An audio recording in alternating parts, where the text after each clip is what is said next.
कामुण्डमुक्कारं जिडवरवसहस्य बड्डमाणस् जंसणिमक्कं पश्यामि जहाँ कमं समासीन जहाँ कमं समासीन गुरुवा पांचनो नित्यं ज्ञान दर्शन नायिका चारित्राणो गंभीर मोक्षमान्य उपदेशिका मेरे पवित्र मन में गुरुदेव आओ मैं शास्त्र वाचन करूं प्रतिभा जगाऊं अर्हन्ति भासिति सभी श्रुति देवताओं क्या बोले नाम मुझे तुम ही बताओ क्या बोले नाम मुझे तुम ही बताओ।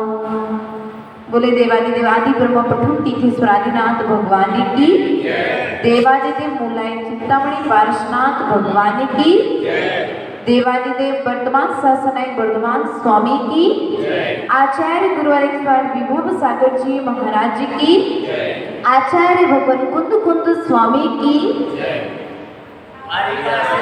माता जी की आरिका स्वामी की चलिए चलते हैं। आप लोग थोड़ा सामने आ जाओ। माता जी सत्यदेव जी आप तीनों जने बना दो सामने क्या होता है जो मुख्य श्रोता हो और वो यदि पीछे बैठ जाए जैसे मैडम कोई आज स्थान चेंज करके बैठे हुए हैं नहीं है ना तो क्या होता है कि उपयोग थोड़ा सा बदल जाता है। चलते हैं सब बातों को विराम देते हुए द्वादशांग मां जिनवाणी के चरणों में मन शुद्धि वचन शुद्धि काय शुद्धि बोलते हुए मां जिनवाणी को प्रारंभ करते हैं। प्रिय बंधुओं हम आचार्य भगवंत कुंद कुंद स्वामी द्वारा कृत दर्शन पावन ग्रंथ के माध्यम से अपने सम्यक दर्शन गुण को प्रकट करने के लिए तत्पर हैं। उसके विषय में जानने का प्रयास और पुरुषार्थ करते हैं। कल प्रश्न आया था कि माता जी सम्यक दर्शन कहते किसे हैं? सम्यक दर्शन कहते किसे हैं? तो सम्यक दर्शन का मतलब होता है सम्यक मतलब समीचीन। क्या सम्यक मतलब समीचीन समीचीन अर्थात सच्चा। अब उसके बाद में दर्शन आता है।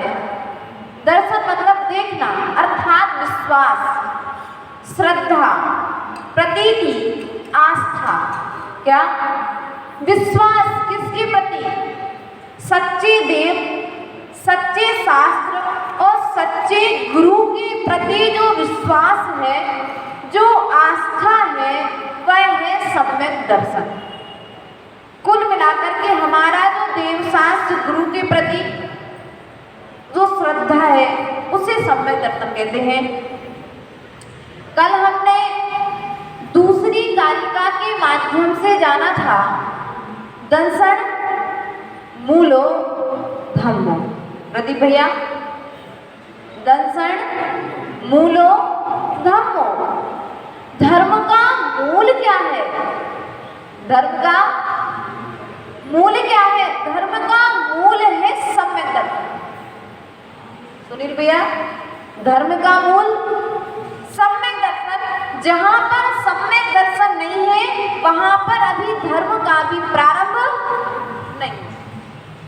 जहां पर सम्यक दर्शन है वहां पर सभी गुण है, और जहां पर सम्यक दर्शन नहीं है वहां पर कोई भी गुण नहीं है। गुण है लेकिन वे सब गुण जीरो के समान। मात्र सम्यक दर्शन गुण आने के कारण उस गुण का 10 गुना, 100 गुना, 1000 गुना, 10,000 गुना और लाख गुना महत्व बढ़ जाता। अब इसी बात को आगे बढ़ाते हुए आचार्य भगवंत तृतीय कारिका की ओर ले जाते हैं और तीसरी कारिका के माध्यम से आचार्य भगवंत कहते हैं,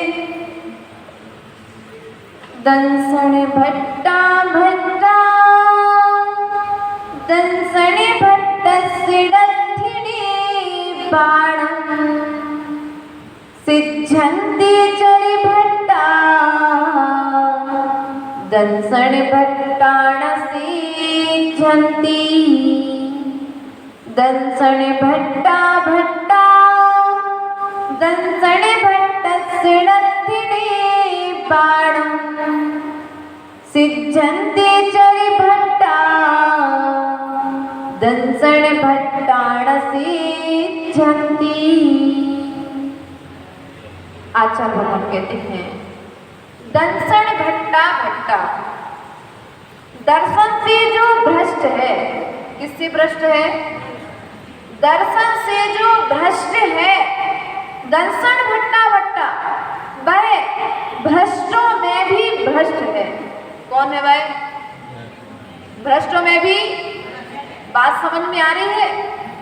वह भ्रष्टों में भी भ्रष्ट है। आप आचरण से भ्रष्ट व्यक्ति को भ्रष्ट कहते हैं। क्या कहते हैं?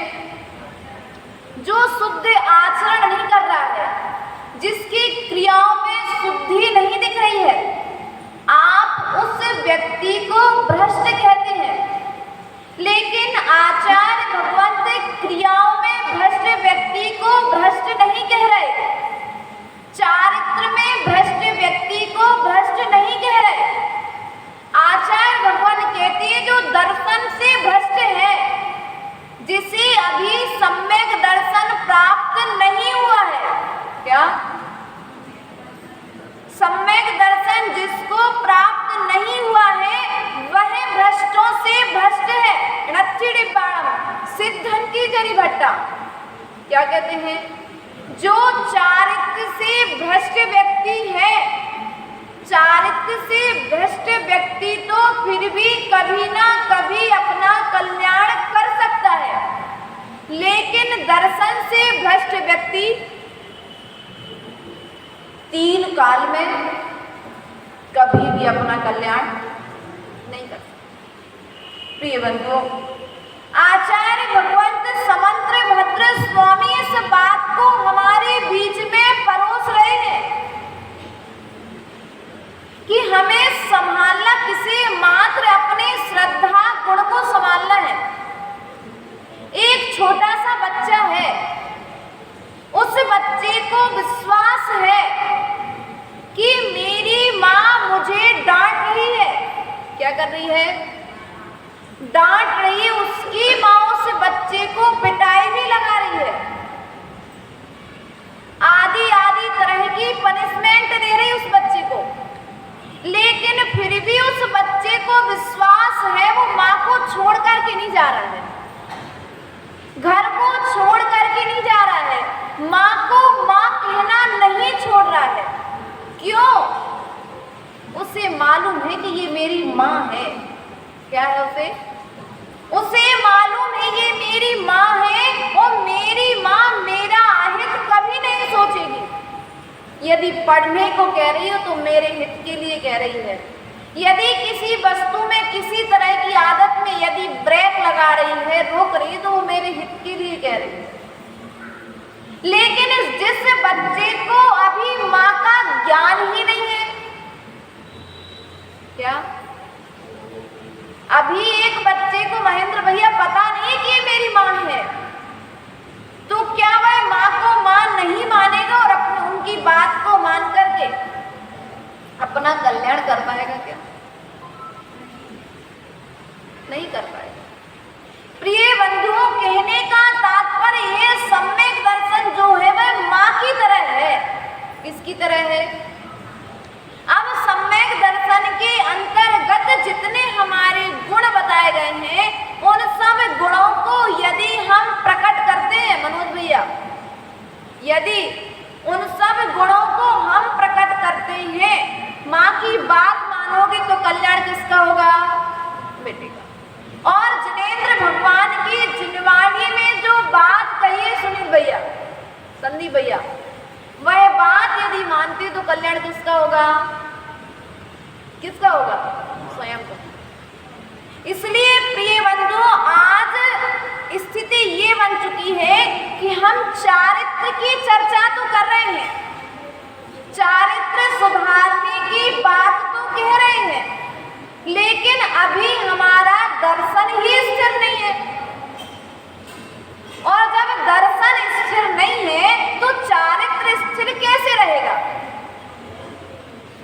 आपके लिए ऊपर सीढ़ी पर चढ़ करके 24 के दर्शन करने जाना था, लेकिन आपने जब पहली सीढ़ी दूसरी सीढ़ी पर पैर रखा तो जीना थोड़ा सा, जैसे कि कल अपन गए थे दूर तक आहार करने, धर्मचंद जी कहाँ गए?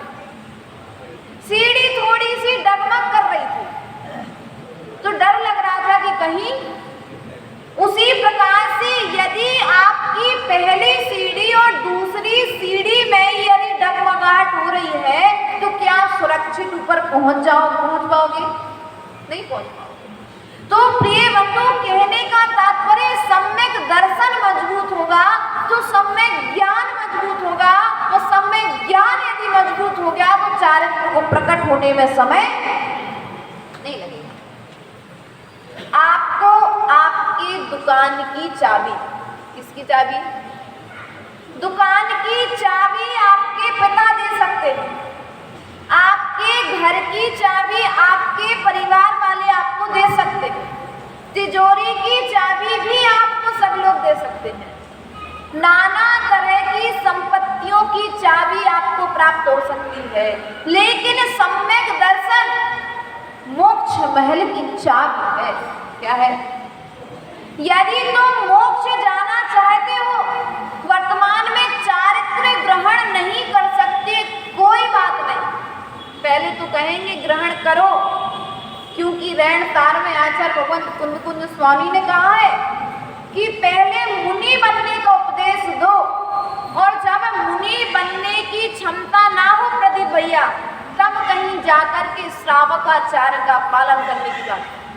तो पहले तो हम आपसे ये कहेंगे कि आप मुनि बनने का प्रयास करो, उत्कृष्ट चारित्र पालन करने का प्रयास करो, लेकिन यदि उत्कृष्ट चारित्र पालन नहीं कर सकते हो, क्या उत्कृष्ट चारित्र महाव्रतों को धारण नहीं कर सकते हो, आप प्रतिमा धारण भी नहीं कर सकते हो, तो कम से कम अपने सम्यक दर्शन को दृढ़ कर लेना। ये सम्यक दर्शन में इतनी क्षमता है कि आज नहीं तो कल, कल नहीं तो परसों निश्चित ही सम्यक दर्शन के बल पर आपको चारित्र प्रकट होगा, और जब चारित्र प्रकट होगा तो निश्चित ही आपको मोक्ष महल मिल जाएगा। सम्यक दर्शन चाबी है। किस चीज की चाबी है? मोक्ष। बता दो डब्बू भैया, थोड़ा सा भूल नहीं जाएगा। कहाँ की चाबी है? किस किस को जाना है मोक्ष में? आपने अपनी अपनी सासू माताओं से आज तक तिजोरी की चाबी मांगी है, लेकिन माँ जिनवाणी के श्री चरणों में बैठ करके आज हम आपको मोक्ष महल की चाबी देना चाहते हैं। चाहिए कि नहीं चाहिए? तो अब क्या करना पड़ेगा? चाबी चाहिए है तो चाबी जब आपको चाहिए है तो आपके लिए मात्र देव शास्त्र गुरु के प्रति विश्वास रखना पड़ेगा। अच्छा होगा तो हमारा, और बुरा होगा तो भी हमारा। कर्म है, हमने किया है, फल मुझे दे करके जाएगा। इसलिए प्रिय बंधुओं, अपने श्रद्धान को बढ़ाओ, हमारी दृष्टि चारित्र पर है। किस पर है? चारित्र पर है हमारी दृष्टि, हमारी दृष्टि दर्शन पर नहीं है। राजा उद्यान की कहानी अपना निसंकित निकंचित अंग की चर्चा चल रही थी और आज तीसरा अंग प्रारंभ होता है, निर्भी चिकित्सा। कौन सा अंग है? निर्भी चिकित्सा अंग है। राजा उद्यान सम्यक दर्शन में प्रसिद्ध था। उसका ग्लानि गुण, उसे ग्लानि नहीं लगती थी गुरुओं की सेवा करने में। इस सम्यक दर्शन की चर्चा स्वर्गों में होने लग गई और जब राजा उद्यान के सम्यक दर्शन की चर्चा स्वर्गों में होने लगी तो वहां के कुछ देवों के मन में विचार आया कि चलो क्यों ना हम इनकी परीक्षा लेकर के आए। वहां से एक देव कुष्ठ रोगी मुनि का भेष बनाता है। कैसा? पूरे शरीर में रोग, कुष्ठ रोग हो गया है, दुर्गंध आ रही है, ऐसे मुनि का भेष बनाता है। और मुनि के भेष में जब वह राजा उद्यान के नगर में आते हैं तो राजा उद्यान अपने सम्यक दर्शन को प्रकट करते हुए उन मुनिराज का पड़गाहन करते हैं। क्या करते हैं? यदि हमारे सामने ऐसी कोई घटना हो जाए तो ध्यान रखना कि हमारा सम्यक दर्शन कहाँ चला जाता है उस समय।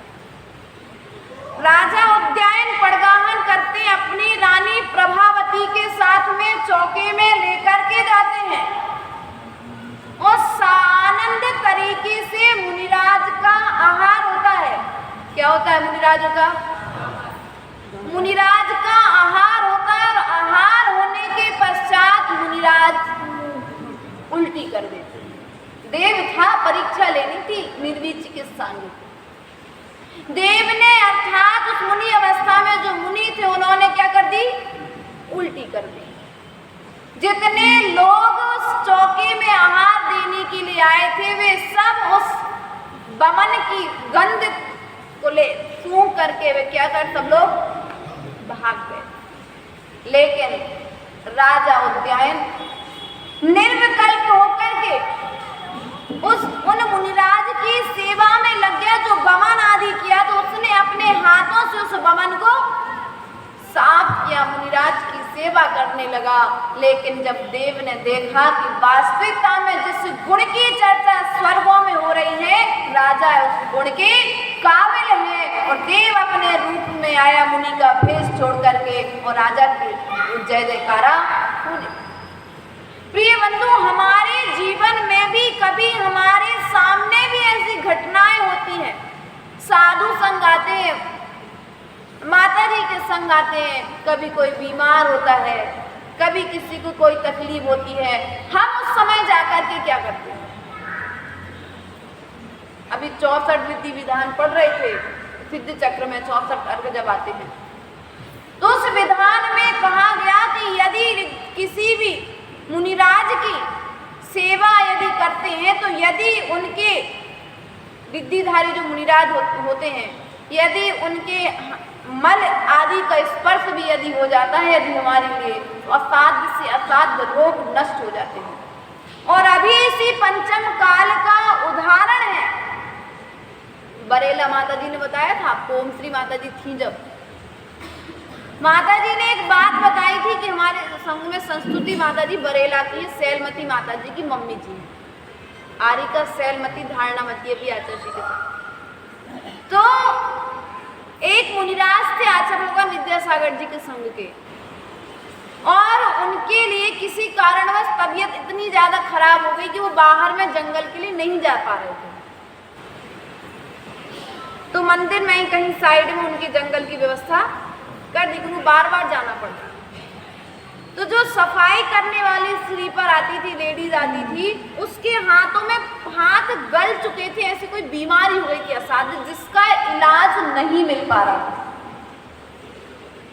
उसका प्रभाव ये हुआ, ये पंचम काल का अभी कुछ सालों के पहले का उदाहरण है उस महिला ने मुनिराज की विष्ठा को अपने हाथों से, मंदिर में हो गया होगा कहीं कुछ, अपने हाथों से जब साफ किया तो 8 दिन के भीतर उसका वो रोग ठीक हो गया। विश्वास था, श्रद्धा थी, घिनाई नहीं लगी थी।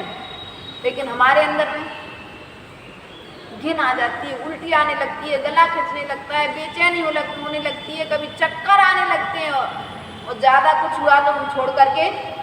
तो हमारा सम्यक दर्शन गुण कहाँ गया? हमारा निर्वी चिकित्सा अंग कहाँ चला गया? हमें अपने निर्वी चिकित्सा अंग को संभालना है।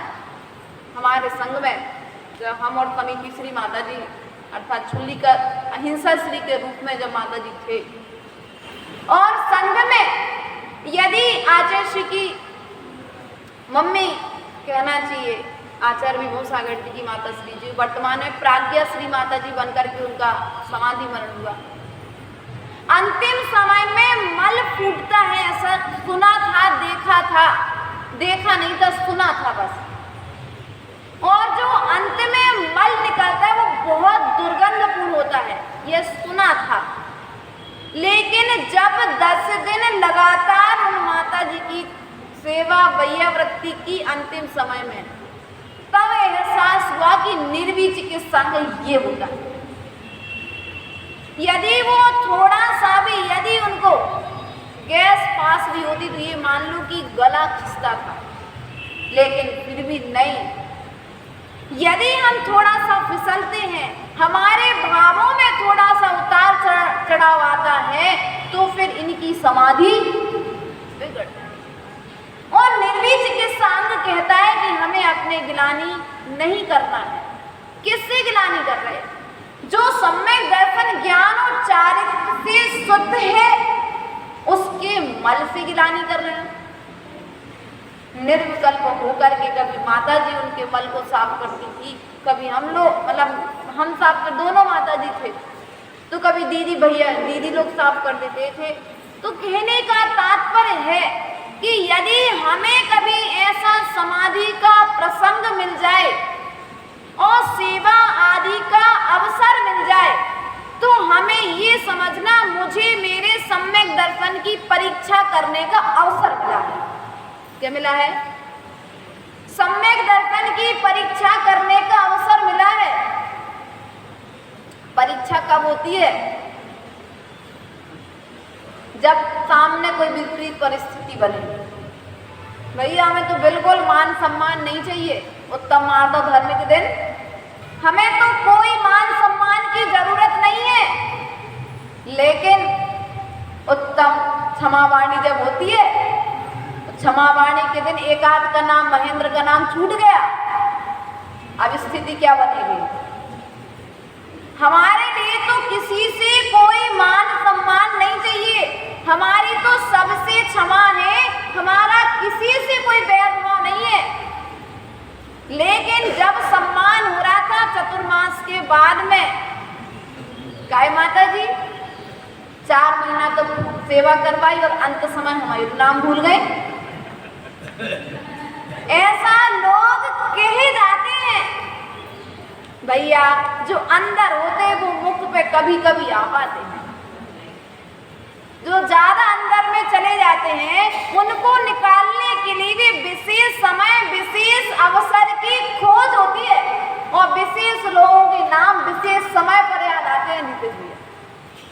इसलिए प्रिय बंधुओं, यदि हमारे विपरीत कोई परिस्थिति बन रही है तो ये समझ लेना आज मेरे सम्यक दर्शन गुण की परीक्षा चल रही है और मुझे इस परीक्षा में पास होना है। बॉर्डर पे खड़ा सैनिक यदि साल भर 365 दिन खड़ा रहता है तो 365 दिन में से क्या 365 दिन ही गोली चलानी पड़ती है? उसने जो बंदूक चलाना सीखी है उसे एक ही दिन मिलता है, कभी 4 दिन मिलता है, कभी 10 दिन मिलता है उसके, और उस समय यदि वह सावधान नहीं रहा तो बॉर्डर पे खड़ा होना। उसी प्रकार से ये सम्यक दर्शन गुण है, इसे आपको संभालना है, पग पग संभालना है, कदम कदम पर संभालना है। कैसे संभालना है?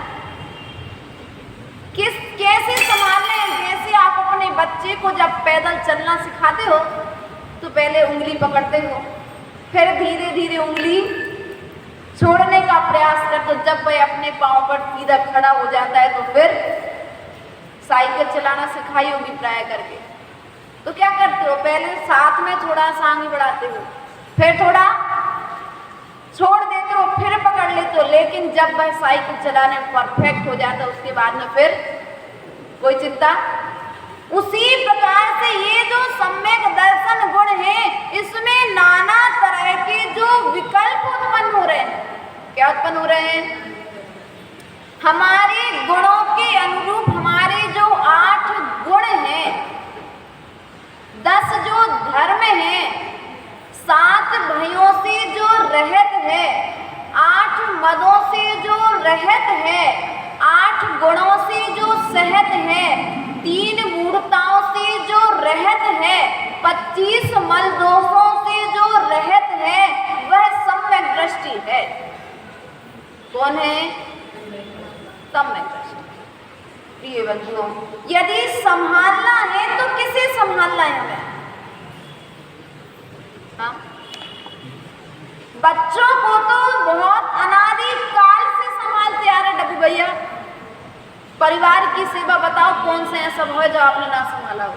जितेश भैया, ऐसा कोई भाव गया आपका सुनील भैया जिस भाव में आपको परिवार ना मिला हो, समाज ना मिला हो, बच्चे ना मिले हो, पैसे ना मिले हो, सब कुछ मिला, लेकिन मुझे मिला तो क्या नहीं मिला, मात्र अनंत भवों में, अनंत पर्यायों में मुझे सम्यक दर्शन नहीं मिला।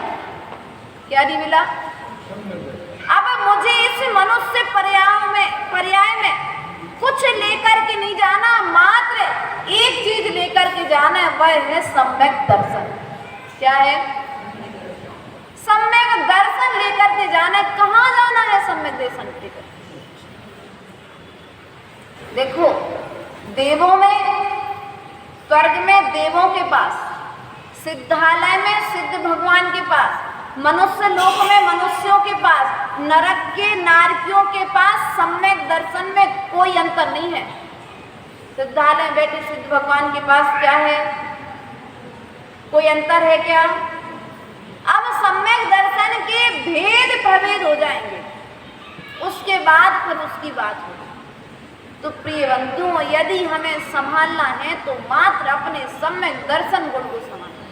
हम जो इतनी चर्चा कर रहे हैं, आपसे कह रहे हैं, आपकी सुन रहे हैं, तो किसके बल पर? आपको ये लग रहा है कि कुछ ना कुछ मेरा सुधार तो होगा।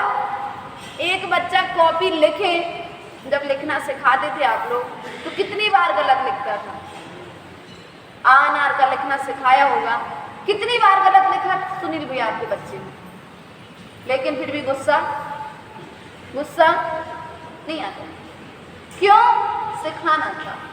उसी प्रकार से हमारे नगर में कभी कभी, एक बार मैंने ऐसे बोल दिया, गुरुदेव के पास में थे, गुरुदेव ने कहा कि बेटा प्रवचन करके आ जाओ।